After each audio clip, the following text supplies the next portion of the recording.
नमस्कार, आप exam tour देख रहे हैं। बहुत सारे विद्यार्थी ये सोच रहे हैं बीपीएससी टीआरई का कई सारे लोग का तो जिला अलॉटमेंट हो गया, लेकिन कई लोगों को अभी नहीं मिला है। क्या कुछ होगा? बहुत लोग ये सोच रहे हैं कि मार्कशीट कब तक आएगा, उस पर भी बातचीत करेंगे। बहुत सारे विद्यार्थी ये सोच रहे हैं कि 82 अंक वाले का क्या होगा, उस पर भी बातचीत करेंगे।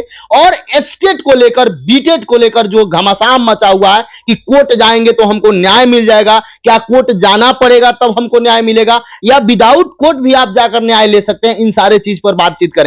यानी टीआरई 4 से पहले एस्टेट कैसे होगा। मेरे साथ एसके झा सर हैं, कई सारे अधिकारी लोगों से बातचीत की है इस पर। एक एक अपडेट सर के साथ आप लोगों के साथ दे रहे हैं। सर आपका स्वागत है एग्जाम टूर। बहुत बहुत धन्यवाद। सर विद्यार्थी कई सारे आप देखे जिला अलॉटमेंट हुआ, कई लोग जो जिला 3 चॉइस किए थे उनसे बाहर मिल गया, तो ये बच्चे समझ नहीं पा रहे हैं कि टॉपर को पिछला बार हो गया था। सर क्या कुछ मामला है?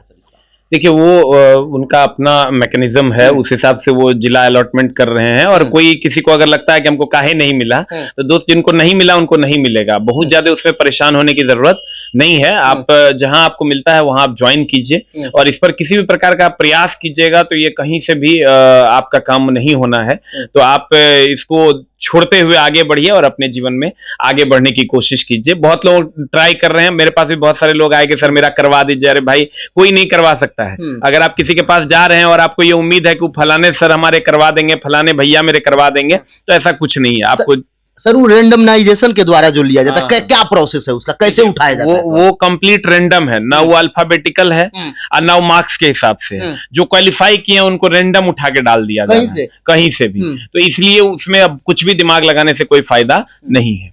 सर एक विद्यार्थी के, क्योंकि टीआरई 1 में भी ज्वाइन किए हैं, टीआरई 2 में भी बच्चे ज्वाइन किए, 82 अंक लेकर एक बार एक जगह से नोटिस हो गया था, तो बच्चे डर रहे हैं, उनको क्या कुछ होगा? ना बहुत ज्यादा उसमें डरने की जरूरत नहीं है। जिनका भी 82 अंक वाला जो मामला, वो 55% वाला जो मामला है, उसमें किसी को डरने की जरूरत नहीं है। सबको कंसीडर कर लिया जाता है, तो इसलिए आपको एकदम उसमें डरने की जरूरत नहीं है। आप खूब मन लगा के अपना आगे बढ़िए, आपको कहीं कोई दिक्कत नहीं होना है। सर बाकी लोग का जो जिला अभी नहीं मिला है, उनको एक आध 2 दिन 4 दिन में मिल जाएगा? हाँ, लग रहा है कि हमको लगता है कि हार्डली 22-23 तक तो सबको जिला मिल ही जाएगा। सबको मिल जाएगा। सर एक समस्या चल रहा है कि टीआरई जो 4 आने वाला है उसमें अधिक वैकेंसी आ रहा है, संख्या भी इस बार अधिक होगा, 80,000 तो इसी तरीका से है। टीआरई 3 में भी खाली है 21-22,000। उसके बाद टीआरई 2 वाले जो बाहर हुए हैं, जो बाद में छटे हैं, टीआरई सब में ऐड होगा तो वो ज्यादा हो जाएगा। कंप्यूटर शिक्षक भी आ रहा है। सर विद्यार्थी ये सोच रहे हैं कि अभी पूरक देगा या नहीं देगा। अभी पूरक का तो टीआरई 1 का ही मामला चल रहा है। देखिए, अब टीआरई 1 का मामला चल रहा है, हमको लगता है कि देना चाहिए। सरकार को इस पर सीरियस होना चाहिए, क्योंकि ये बच्चों की जरूरत है। तो लेकिन इसको सही तरीके से सही फॉरम पे मांग को ले जाना पड़ेगा, और तभी जाके ये चीजें सॉल्व होंगी। नहीं तो आप समझिए कि सरकार कहीं ना कहीं सोई हुई है, तो उसको जगाने की जरूरत है, और जगाने से ही, सरकार के चाहने से ही ये चीजें होंगी, और दूसरा इसका कोई उपाय नहीं। सर जो आप बता रहे थे, जैसे बीटेट हो गया 15 साल 10 साल हो गया, अभी तक कहीं नहीं लिया गया। एस्टेट हो गया, बच्चे को आश्वासन मिला था कि टीआरई 4 से पहले लेंगे, और अभी तक उस पर कोई नोटिस नहीं है। टीआरई 4 की बात हो रही है कि मार्च तक में निकाल दिया जाएगा, लास्ट फरवरी या मार्च भी जा सकता है। तो एस्टेट कैसे आयोजन होगा? विद्यार्थी किस फोरम पर जाएं? क्या विद्यार्थी को न्यायालय का सहयोग लेना चाहिए, या अपने बात को कैसे उठाना चाहिए ताकि सरकार तक आवाज पहुंचे, एस्टेट आयोजन हो जाए, बीटेट आयोजन हो जाए? देखिए, 2 बातें हैं। अगर आप देखिएगा तो केस करके या फिर आप न्यायालय का सहारा लेके अभी तुरंत ये काम तो नहीं हो सकता। आप देखिए टीआरई 1 पे केस चला, फिर भी लोग ज्वाइन किए। बिहार पुलिस पे अभी देखिए केस हुआ, सबका फिजिकल हो रहा है। बीएसएससी पे केस हुआ, बीपीएससी का भी मामला कोर्ट न्यायालय में है, लेकिन फिर भी सारी चीजें चल रही है। तो कहीं ना कहीं हमको लगता है, ये मेरी अपनी राय है, कि आप उचित फोरम पे जाके सरकार तक, बोर्ड तक, अपने नजदीकी विधायक तक आप ये चीजें पहुंचाइए। ग्रुप बना लीजिए आप लोग सब मिलके, और तब अपनी मांग को सही तरीके से सरकार तक पहुंचाइएगा, तो हमको लगता है कुछ हो पाएगा। वरना न्यायालय के सहारे से भी हो सकता है, लेकिन वो थोड़ा सा लंबा प्रोसेस है। तब तक पता चला कि आपका कैरियर इधर लटक गया और उधर आपका काम हुआ भी नहीं। तो कहीं ना कहीं न्यायालय का सहारा अगर आपको लेना है तो वो लीजिए, हम उससे रोक नहीं रहे, लेकिन उचित तरीका ये होगा कि आप सरकार तक अपनी मांगों को पहुंचाइए, चाहे वो ज्ञापन के मदद से हो, चाहे वो ग्रुप के मदद से हो, चाहे वो अपने नजदीकी विधायक के मदद से हो, या किसी मंत्री से मिलकर के हो। आप सरकार तक, उचित फोरम तक ये बात पहुंचाइएगा, तो सरकार इस पर संज्ञान जरूर लेगी। सर 25 में चुनाव है, 25 में चुनाव है तो आप समझिए कि आप छोटा सा भी ग्रुप अगर आप बना के मिल लेते हैं सरकार के उचित लोगों से तो आपका काम तुरंत हो जाएगा। और आप केस एक बहुत लंबी प्रक्रिया है, लेकिन टीआरई 1 में केस हुआ, क्या हुआ, चल रहा है, सब लोग ज्वाइन कर लिए। अभी देखिए बिहार पुलिस में केस हुआ, तो चीजें वो एक रास्ता हो सकता है, लेकिन उससे बढ़िया रास्ता ये है, सरकार अभी चुनाव है तो सरकार एक एक चीज को कंसीडर कर रही है। उम्मीद करेंगे कि आप इन सब चीजों को ध्यान में रखिए। सर एक इसमें सबसे बड़ा समस्या यह है, जो विद्यार्थी टीआरई 1 में एक आध अंक से छट गए,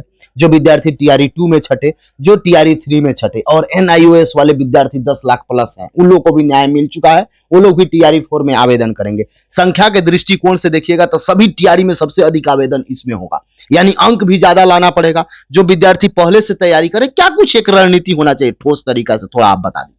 देखिए, अगर सही मायने में कहिएगा, सही तरीके से अगर तैयारी करनी है कि एक नंबर से हमको रहना नहीं है, अगर आप ये चाहते हैं तो आपको एससीईआरटी और एनसीईआरटी को भगवान मान लेना पड़ेगा और दिन रात आप उसी में लगे रहिए। जितना ज्यादा हो सकता है एससीईआरटी एनसीईआरटी को आप एकदम अपने सीने से लगा के रखिए, खूब मन लगा के उसको पढ़िए। आप समझिए टीचर्स आपकी मदद अगर 10% करेंगे तो सेल्फ स्टडी अगर आप एनसीईआरटी एससीईआरटी के अच्छे से करते हैं तो आप 100% कर पाइएगा। टीचर्स की भी मदद लेनी पड़ेगी, क्योंकि टीचर एक अच्छे तरीके से कम समय में चीजों को करवा देंगे आपको, लेकिन ज्यादा बेहतर होगा कि आप एससीईआरटी एनसीईआरटी को हथियार बनाइए, कॉन्सेप्चुअली चीजों को पढ़िए। आप देखिएगा जब आंसर की आया था तो 10 जो आंसर सभी टीचरों ने लगवाया, बीपीएससी का जब आंसर टीआरई का आया तो उसमें 10-10 नंबर 10-10 को गलती था, क्योंकि टीचर को खुद नहीं समझ में आ रहा है क्या सही है क्या गलत है, और टीचर अपने हिसाब से एक्सप्लेन कर रहे हैं, तो वो फायदा कहीं ना कहीं बच्चों को नहीं मिल पाता है। अभी बच्चे क्या पढ़ रहे हैं तो पता चला पढ़ रहे हैं, क्लास कर रहे हैं, खूब क्लास कर लिए, और यहां क्वेश्चन कुछ और है, वहां गए एग्जाम हॉल में तो क्वेश्चन कुछ और है, खूब टेस्ट मार लिए, 30 को 40 को टेस्ट मार लिए, 50 को टेस्ट मार लिए, और यहां का क्वेश्चन वहां का क्वेश्चन कहीं मैच नहीं कर रहा है। तो कहीं ना कहीं एक अच्छा कंटेंट अगर आपको पढ़ना है तो आप एससीईआरटी एनसीईआरटी को फॉलो कीजिए, आप विश्वास कीजिए, तभी आपका काम होना है। और अगर इतने दिनों से आप रुक गए हैं, रह गए हैं और चाहते हैं आगे बढ़ना, तो आपको एनसीईआरटी एससीईआरटी को फॉलो करना चाहिए और तभी आपका काम हो। सर वो जो आप free of cost exemplar NCERT SCERT का जो चला रहे थे, पूरा जो बॉक्स वाला चला रहे थे, जिस चूंकि कई बार ऐसा प्रश्न जो बॉक्स में दिया रहता है एनसीईआरटी एससीईआरटी, उसको हुबहू उठा दिया है, वो चल रहा है या अभी रुके हुए हैं? वो कंप्लीट प्लेलिस्ट यूट्यूब पे डाला हुआ है। आप एनसीईआरटी एग्जाम्पलर करके मेरी एक बुक आती है, वो भारत सरकार का जितना भी क्वेश्चन है वो एक्सप्लेन कर दिए हैं हम, उस पे बार कोड लगा दिए हैं। जिस क्वेश्चन पे डाउट होगा बिग बूस्टर ऐप डाउनलोड करके आप उस वीडियो को, उसको नंबर के क्वेश्चंस को पढ़ सकते हैं। चार्ज कुछ नहीं लगेगा? कोई चार्ज नहीं लगेगा, यूट्यूब पे बिल्कुल फ्री है। और एक चीज और, बहुत जल्द हम class 6 to 10 NCERT short notes ला रहे हैं, ओरिजिनल, बहुत जल्द। आप वो कितने में होगा? मुश्किल से हमको लगता है 70 रुपए के आसपास का होगा।